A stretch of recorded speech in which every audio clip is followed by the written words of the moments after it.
G'day and welcome to the PAMMO Stitch Elements with Jenny Brandis. This video shows the crossed leaves from month 3.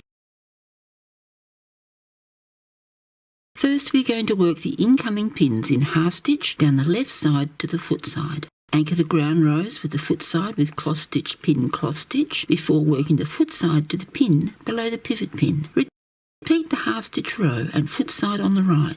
Now it is time to work the leaf tallies. I'm going to demonstrate on the top left one, so I need to push down the surrounding pins so that the threads will not get caught on them. As I am tensioning the leaf towards the left, those are the pins that are being pushed down. Let's push down every second outside pin and remove the others. Then push down to the pattern the remaining pins.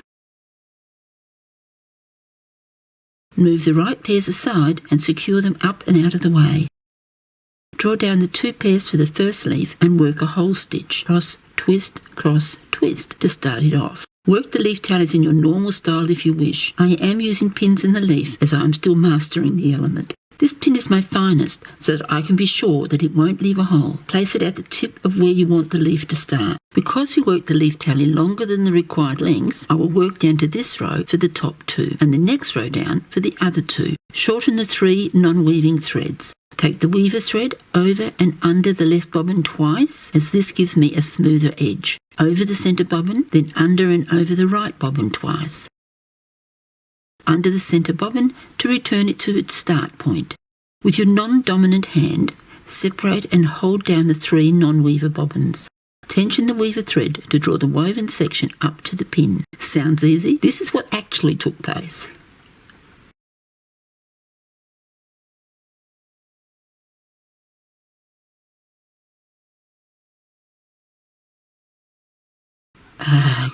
Too much tension on the weaver undid it.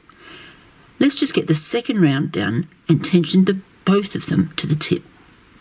Over and under the left, over the centre, under and over the right, under the centre. Hold the other bobbins down, tension the weaver thread to draw the woven section up.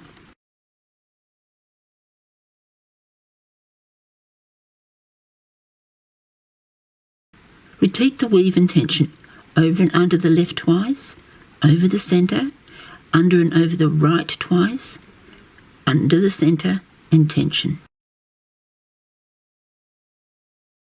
Continue to repeat this while shaping the 2 outside edges outwards. It is not a standard practice to use fine pins to hold the work as you go, but it helps me.